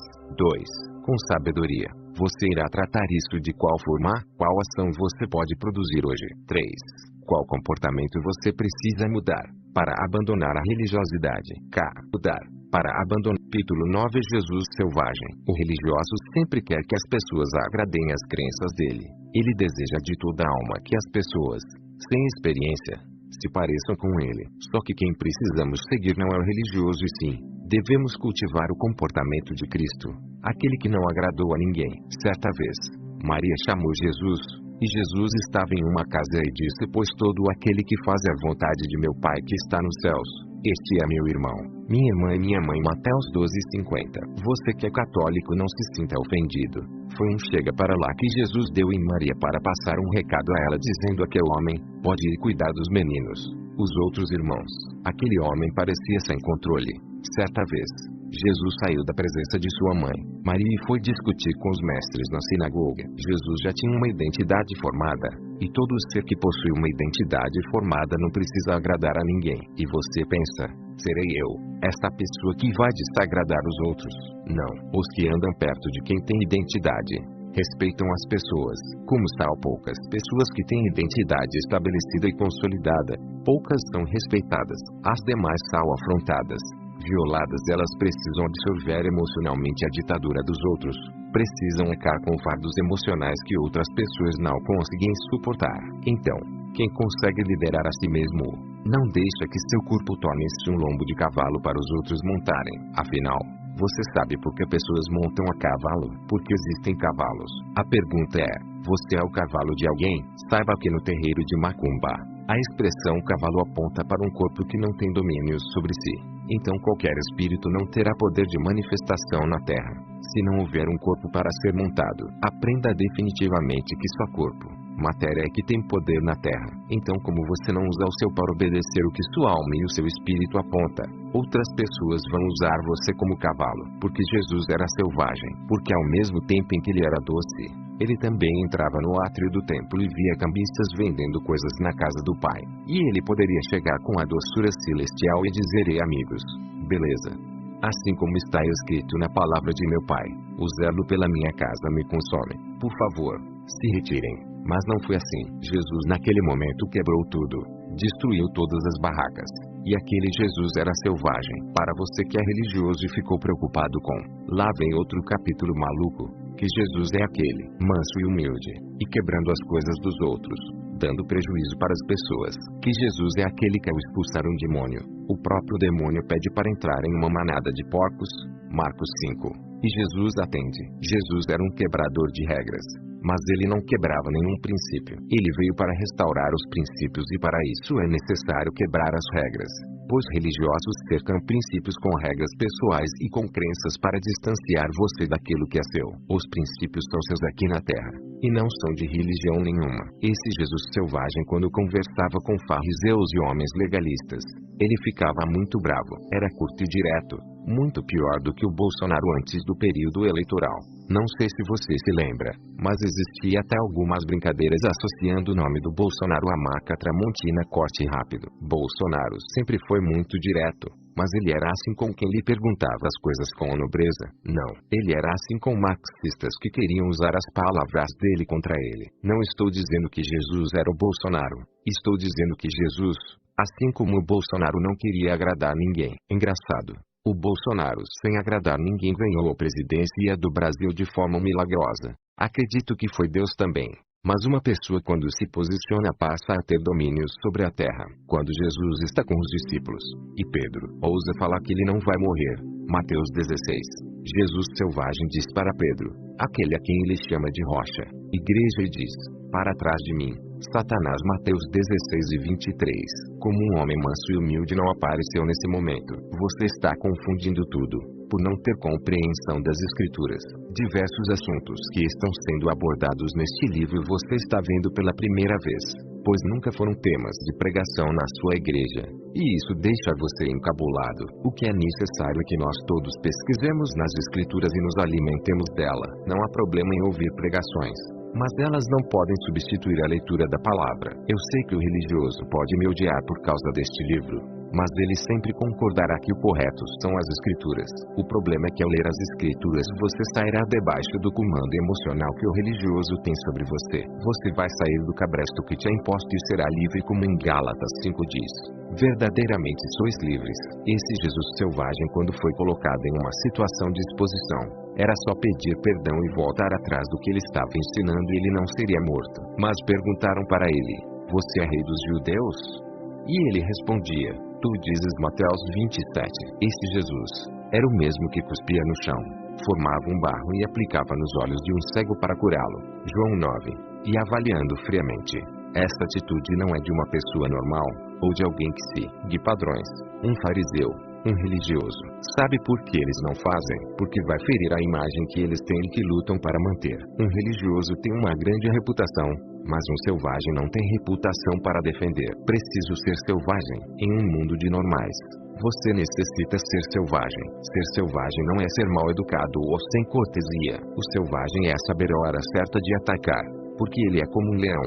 E você não verá um leão em uma fazenda. Um leão, por mais que a carne acabe, você nunca vai ver um leão comer capim. Quem come capim é ovelha. Interessante que Jesus é o cordeiro, e o cordeiro é o sacrifício. Exatamente por isso Jesus disse, portanto, e de aprender o que significa isto. Misericórdia quero, e não sacrifícios. Mateus 9:13. Por isso que ele, sendo verdadeiro sacrifício, não te pede nenhum sacrifício, mas sim obediência. Você precisa ser um selvagem, assim como existiu o Jesus selvagem que confrontava com perguntas.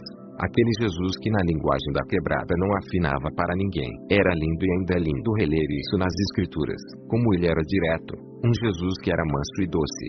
Era também um Jesus selvagem que ninguém controlava. Engraçado que certa vez ele seria morto e ele saiu correndo no meio da multidão. Mateus 12.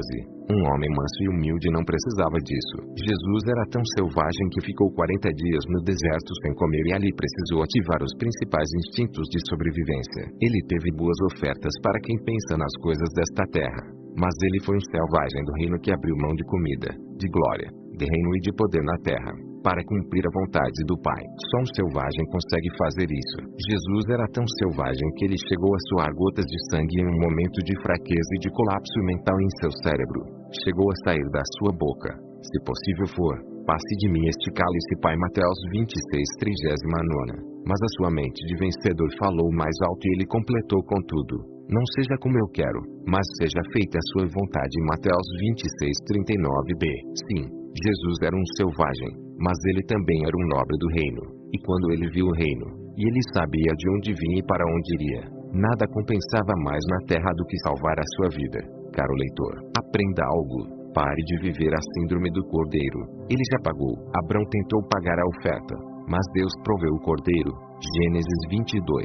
Adão tentou vestir as vestes para se esconder da nudez, mas Deus proveu o cordeiro. Gênesis 3. Cuidado com o cordeiro. Ele já foi ofertado e você não precisa mais se ofertar. Você precisa obedecer aquilo para o qual ele te chamou. Seja um leão no seu casamento. Seja um leão nas finanças. Seja um leão com religiosos. Seja um leão com todos aqueles que tiram você da rota do reino, com todos os que tiram você da intimidade com o Mestre. Sei que é difícil para você engolir este livro, mas como eu já escrevi em um capítulo anterior, Tente ler este livro tomando um Dramin, para não dar náuseas no seu estômago. Jesus era um selvagem? A resposta é sim. Mas quero te perguntar, e você? É um selvagem? Você luta pelas coisas que acredita. Você luta pelos céus. 1. Quais atitudes você pode tomar hoje para abrir mão da síndrome do cordeiro que você tem carregado até hoje? 2. Você sabe sua real identidade? Você é um leão ou uma ovelha? 3.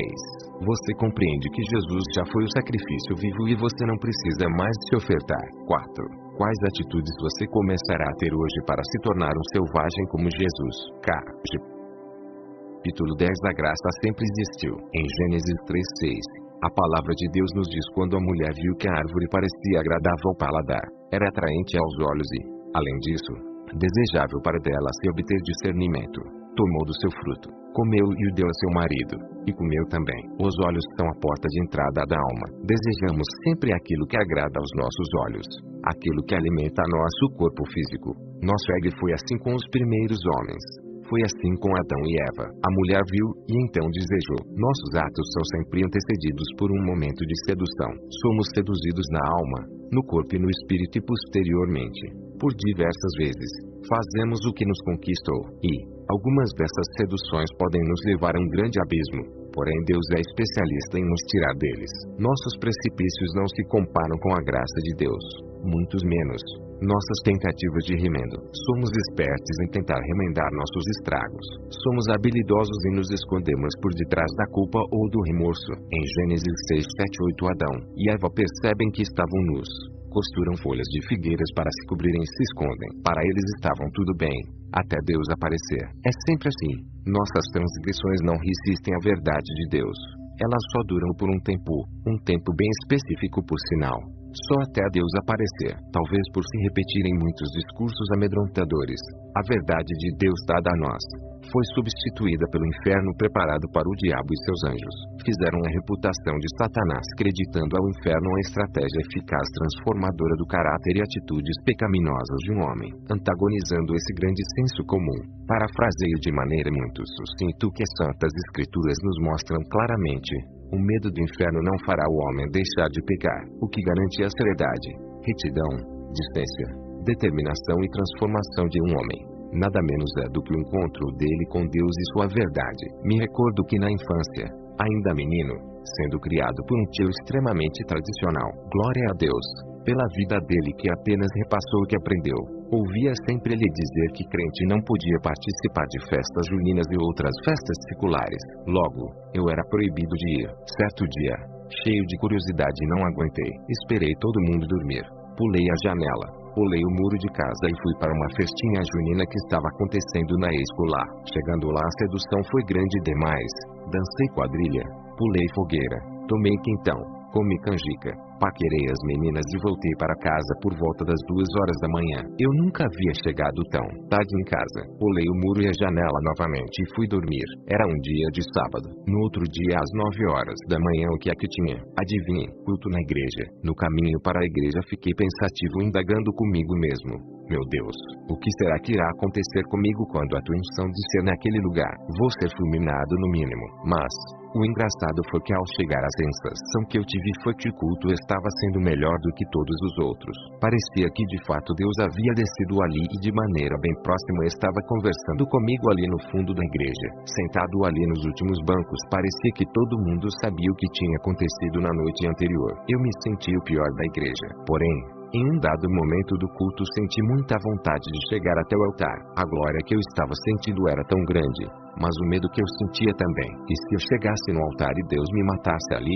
bom, corri o risco. E a única coisa que me aconteceu foi que ao sair correndo e pular naquele altar, entrei naquela glória que estava disponível e acreditem, saí vivo e estou vivo até hoje. Nos ensinaram a nos relacionarmos com Deus, que quando erramos quer nos matar, um Deus que quando erramos se torna o nosso inimigo. Porém, a grande verdade é que Deus não tem problema com o pecado. É uma questão de lógica até. Se Deus tivesse problema com o pecado quando Adão e Eva pecaram era muito simples, ele podia ter nos demonstrado isso não descendo mais da mesma maneira que fazem com a gente quando erramos. Quantos já não estão bem longe de você porque você não foi quem eles gostariam que você tivesse sido? Porém, quando o homem pecou, Deus não só continuou descendo, mas foi atrás dele enquanto ele se escondia, chamando pelo nome, e chamou o Senhor Deus Adão, e disse-lhe: onde estás?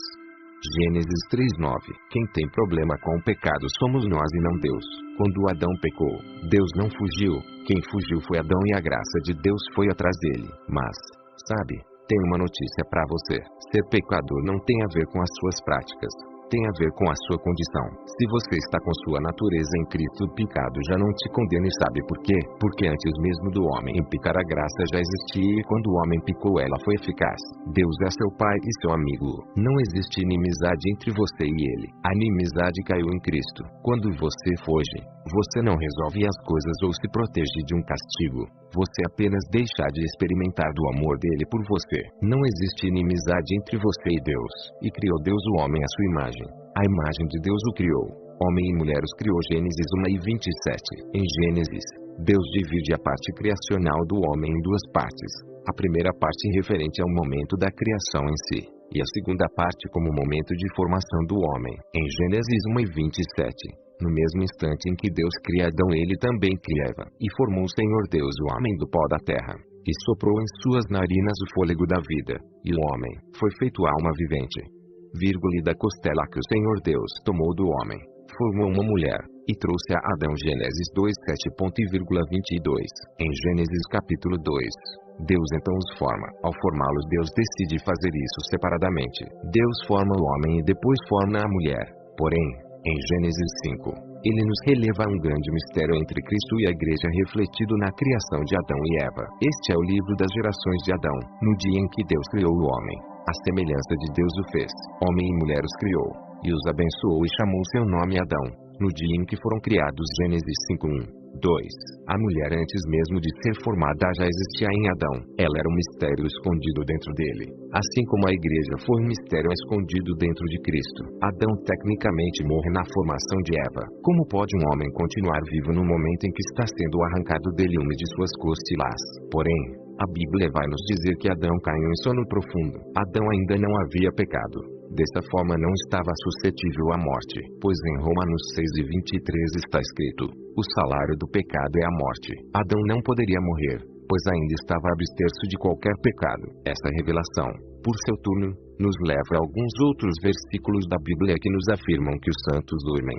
1 Cu 15:20, 1 Tez 4:15, MT 27:52, isto é, um homem santo não pode ser tocado pela morte. Bom, temos um primeiro e um último Adão. Adão era um Cristo e Cristo era um Adão. O primeiro Adão, por sua vez, foi uma alma vivente e o último espírito vivificante. Porém, após ser criado e formado, Adão peca. Ao pecar, Adão então passa a ser condenado por Deus, levando consigo todos nós que estávamos nele. A condenação não cai apenas em Adão.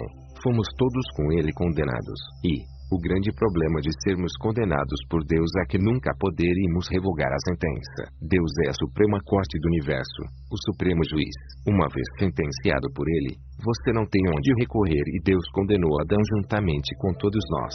Deus não tinha outra escolha. Seu caráter nunca foi imparcial. Deus não poderia mudar as regras para a humanidade. Caso fosse mais leve com a humanidade, estaria mentindo e sendo injusto com Satanás. Mas a Bíblia vai mostrar que ele é sempre justo, mas é puro amor. Ele nos amou demais para que a história acabasse aqui. Um plano veio para salvar a toda a humanidade. O homem, por livre e espontânea vontade, se entrega à escravidão do pecado. Deus, por livre e espontâneo amor, decide comprá-lo de volta. Cai a inimizade e nasce o homem, que agora é parte do corpo de Cristo. Você é corpo de Cristo. Portanto, agora nenhuma condenação há para os que estão em Cristo Jesus, que não andam segundo a carne, mas segundo o Espírito. Romanos 8:1. Em Hebreus 7, Levi, que recebe dízimos, paga dízimos ainda nas entranhas de Abraão. Abraão, ao se encontrar com o rei de Salém, Melquisedeque, ainda sem filhos, pois não havia tido nem mesmo Jacó, pai de Levi, oferta ao rei, e algo extraordinário acontece. Levi, sem sequer ter nascido, também oferta.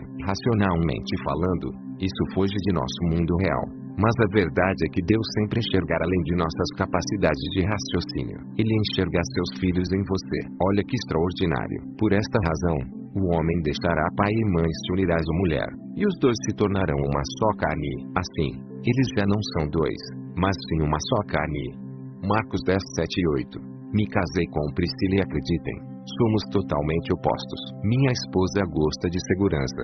Ela é metódica e precisa de um chão para poder pisar. Eu já sou sonhador demais. Enquanto ela caminha no chão, eu caminho em Vênus. Costumo dizer que sou águia e ela lobo. Nos casamos, mas ainda assim continuávamos sendo dois. Mas, há 8 meses atrás nasceu nosso primeiro filho, o Lorenzo. No Lorenzo eu e Priscila somos uma só carne. Por mais que não encontramos nosso DNA um no outro, no DNA de Lorenzo estamos eu e ela. Não acredito em coincidências. Para mim tudo foi preparado por Deus. Até mesmo minha escolha de me casar com Priscila foi projetada por Ele, pois Deus já via em nós a alegria de nossa casa, nosso pequeno Lorenzo. Bom, da mesma maneira em que Deus via Levi em Abraão, Deus também nos via em Adão. Por esse motivo todos nós nascemos pecadores e isso nunca mais será mudado. Fora essa é uma sentença dada a Adão, sentença irrevogável. Contudo, Deus traz outro Adão, um Adão que tivera de viver 33 anos e meio sem cometer um só pecado sequer, a fim de ser justificado pela lei de Moisés, lei na qual Moisés criara em sua aliança com Deus a partir de uma possibilidade real. Um homem seria capaz de cumpri-la, vencendo-a. Esse homem seria justificado por ela. Jesus Cristo veio para cumpri-la e cumpriu. Jesus nunca pecou. Mesmo não pecando, a morte atacou Jesus e foi nesse dia o dia em que fora destronado o império da morte. A morte matou um inocente sem autorização. Ela não tinha direito legal para isso. Afinal, a morte só poderia matar pecadores e Jesus foi inocente, o mais santo possível. E a maior prova que temos de que ele realmente foi inocente foi que ele ressuscitou. A morte não pôde contê-lo. Nisso está firmada a nossa fé. Cresci ouvindo as pessoas falarem que eu precisava crer no Filho de Deus para ser salvo. Mas aprendi que precisamos mais do que isso. Para que sejamos salvos precisamos confessar com nossa boca e crer com o coração que Deus ressuscitou Jesus dentre os mortos. Pois, se ele de fato não tiver ressuscitado, vã é a nossa fé. Porém, se ele de fato ressuscitou, também ressuscitaremos com ele. Ora, se já morremos com Cristo, cremos que também com ele viveremos, sabendo que, tendo Cristo ressurgido dentre os mortos, já não morre mais. A morte não mais tem domínio sobre ele, pois quanto a ter morrido, de uma vez por todas morreu para o pecado, mas quanto a viver, vive para Deus. Assim também vós considerai-vos como mortos para o pecado, mas vivos para Deus, em Cristo Jesus. Romanos 6:8-11. Iremos ressuscitar porque Deus nos tirou do Adão condenado e nos transportou para o corpo do Filho do seu amor. Não tem a ver conosco, tem a ver com nossa posição. Antes estávamos em posição de condenados. Agora estamos em uma posição impossível de ser condenada porque agora somos corpo de Cristo. Reflexões para viver dias de graça. Em algum momento de sua vida, você acha que deu mérito a você mesmo ao invés de dar a Cristo todo o merecimento da salvação? Em quais situações? Pense em algumas delas e escreva abaixo. Existem áreas de sua vida que só você pode identificar como fraquezas. Porém, nesse capítulo você aprendeu que nenhuma dessas fraquezas podem superar o amor de Deus por você. Pense em quantas vezes você tentou fugir de Deus por conta de algum pecado cometido e reflita sobre como foi o seu encontro com Deus pós-pecado. Você de fato se sentiu rejeitado por Ele? Ou foi você quem se rejeitou? Ou foram as pessoas que rejeitou? Ou foram as...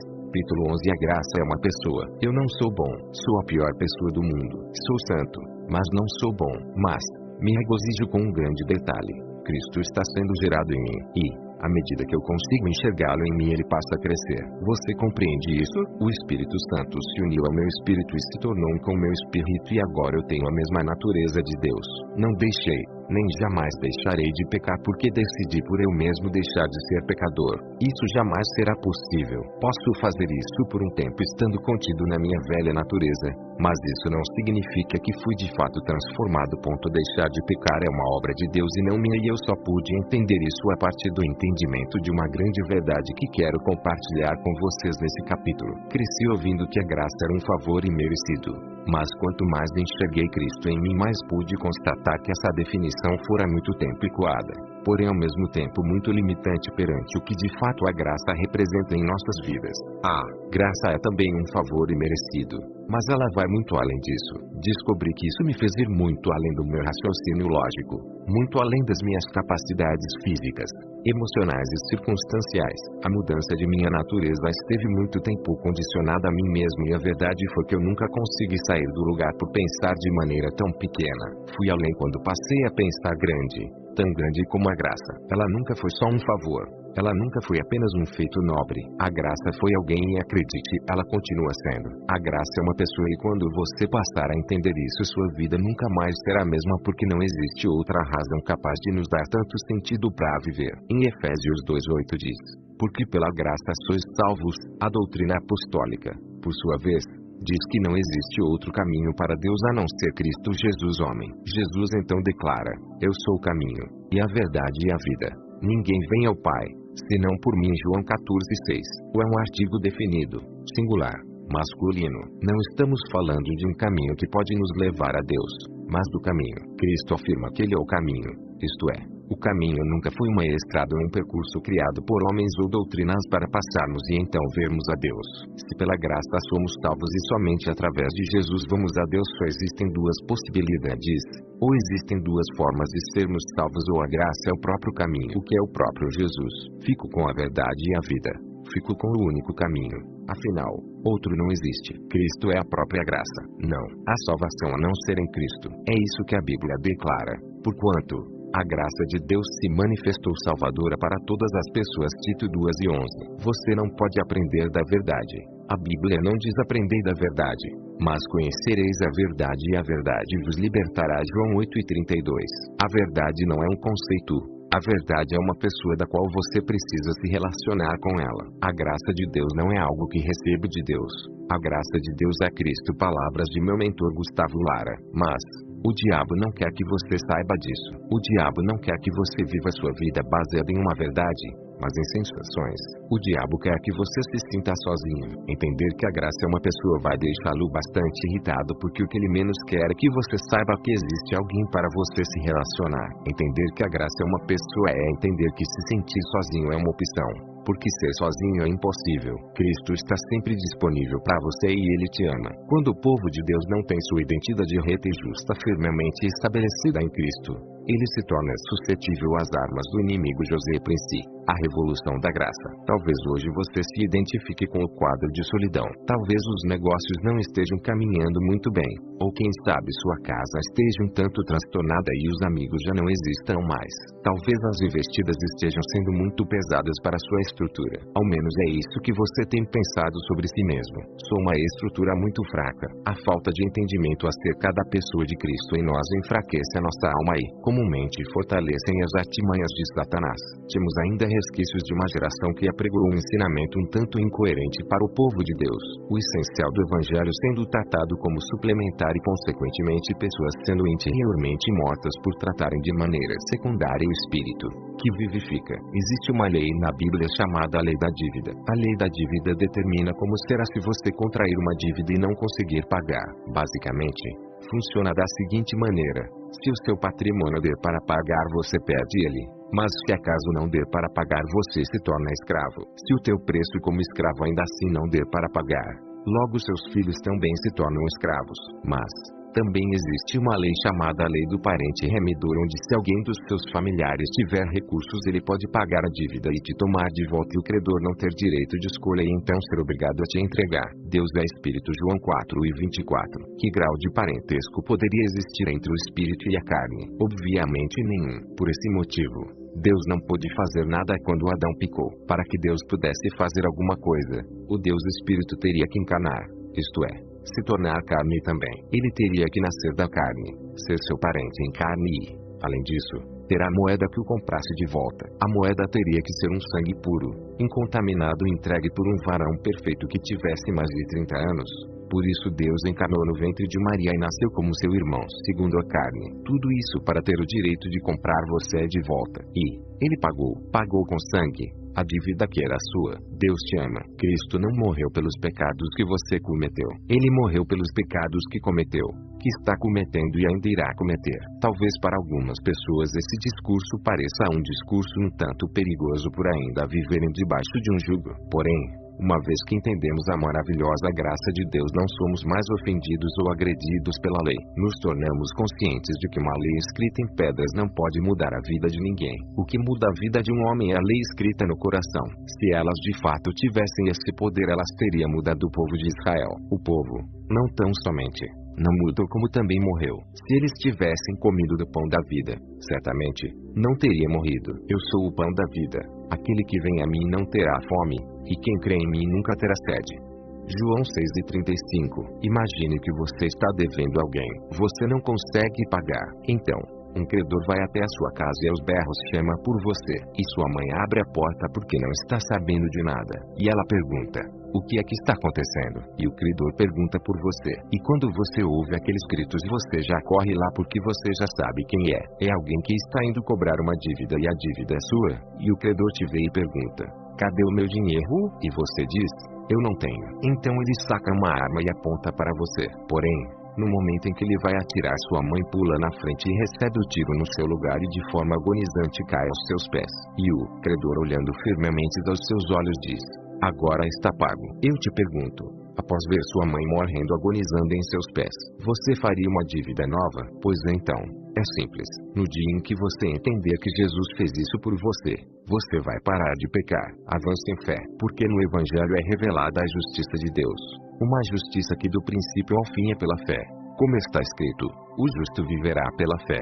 Romanos 1:17. Porque de maneira muito sutil, o Evangelho tem se dividido. Todavia, qualquer evangelho que não tinha a Cristo como centro e a fé nele como base, não se pode considerar. E é muito comum vermos pessoas que se converteram ao evangelho da fé, mas que após terem crido em Cristo passam a ouvirem tantos discursos e obras que a caminhada fica pesada. Quanto mais erros cometem, mais desanimados ficam, e o evangelho da fé passa a avançar para o evangelho das obras, onde Cristo perde o seu lugar principal e passa a ser coadjuvante, falado apenas nos finais dos sermões e esquecido durante toda a mensagem e consequentemente durante toda a caminhada cotidiana. Corromper o evangelho da graça é como direcionar pessoas a uma vida sem resultados. É como dar a elas um enorme mar de amor e fazê-las acreditar que esse mar deixará de existir se não tiverem bons remadores que exerçam muito bem suas funções, sem direito a sequer cansar os braços, sem direito de sequer sentir frio durante uma madrugada ou medo, se acaso surgir uma tempestade. Eles são obrigados a